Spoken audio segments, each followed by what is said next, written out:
Hey guys, இன்றைக்கி நம்ம வெண்டைக்காய் பொரியல் எப்படி பண்ணுறதுன்னு பார்க்க போகிறோம். சிம்பிள் ரெசிபி தான், வாங்க எப்படி பண்ணுறதுன்னு பார்க்கலாம். ஒரு பேன் எடுத்துக்கோங்க. ஃபர்ஸ்ட் நம்ம வெண்டைக்காயை தனியாக வதக்கி எடுத்துக்கணும். இப்போ ஆயில் சேர்த்துக்கலாம்.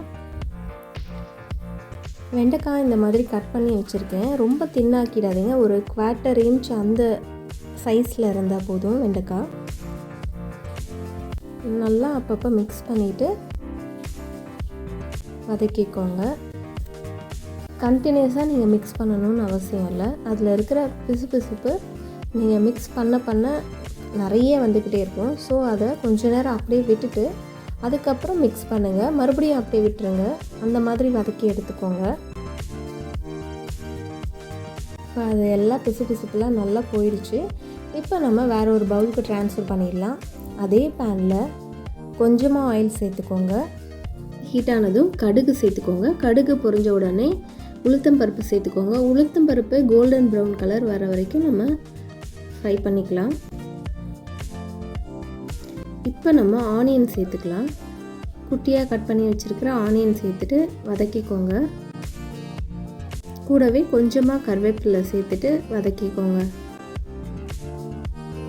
ஆனியன் டிரான்ஸ்பரண்ட் ஆகிற வரைக்கும் நம்ம வதக்கிக்கலாம். இந்த ஸ்டேஜில் தக்காளி ஆட் பண்ணிக்கலாம். தக்காளியும் பொடியாக கட் பண்ணி வச்சுருக்கேன். அதையும் சேர்த்துட்டு நல்லா வதக்கிக்கோங்க. சீக்கிரமாக குக் ஆகிறதுக்காக சால்ட் ஆட் பண்ணி வதக்கிக்கிறேன். தக்காளி நல்லா மேஷ் ஆகிற வரைக்கும் குக் பண்ணிக்கோங்க.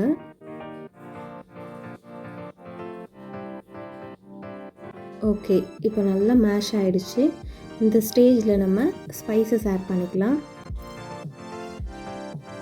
மிளகாய் பொடி ஆட் பண்ணுங்கள். குழம்பு மிளகாய் பொடி ஆட் பண்ணியிருக்கேன். அது அப்போ தான் வந்து டேஸ்ட் நல்லாயிருக்கும். நீங்கள் தனி மிளகாய் பொடியும் யூஸ் பண்ணலாம். அதை விட இதுதான் நல்லா டேஸ்ட் கொடுக்கும். இந்த ஆயிலே நல்லா ஃப்ரை பண்ணி எடுத்துக்கோங்க. ரா ஸ்மெல் போகிற வரைக்கும் நம்ம வதக்கிக்கலாம். இப்போ நம்ம ஆல்ரெடி வதக்கி வச்சுருக்கோம் இல்லையா, அந்த வெண்டைக்காய் சேர்த்துட்டு நல்லா மிக்ஸ் பண்ணணும். ஒரு 4 to 5 minutes நல்லா வந்து இதை மிக்ஸ் பண்ணுங்கள். இல்லைன்னா மசாலா தனியாக வெண்டைக்காய் தனியாக இருக்கும். அப்படி இருக்கக்கூடாது. இப்போ தேவையான அளவு சால்ட்டும் ஆட் பண்ணிக்கோங்க. ஆல்ரெடி நம்ம கொஞ்சம் சால்ட் ஆட் பண்ணியிருக்கோம். ஸோ கேர்ஃபுல்லாக இருங்க. அதை நல்லா மிக்ஸ் பண்ணிக்கலாம். இந்த ரெசிபி நீங்கள் என்றைக்கெல்லாம் கர்ட் ரைஸ் இல்லை சாம்பார் ரைஸ் செய்கிறீங்களோ ட்ரை பண்ணி பாருங்கள். செம்ம காம்பினேஷனாக இருக்கும். ட்ரை பண்ணிவிட்டு எப்படி இருந்துச்சுன்னு மறக்காமல் கமெண்ட்ஸில் சொல்லுங்கள். உங்கள் ஃப்ரெண்ட்ஸ் அண்ட் ஃபேமிலிக்கும் இந்த ரெசிபியை ஷேர் பண்ணுங்கள். நம்ம சேனலை சப்ஸ்கிரைப் பண்ணலன்னா சப்ஸ்கிரைப் பண்ணிக்கோங்க. உங்களை நெக்ஸ்ட் வீடியோவில் மீட் பண்ணுறேன். டில் தென் பை பாய்.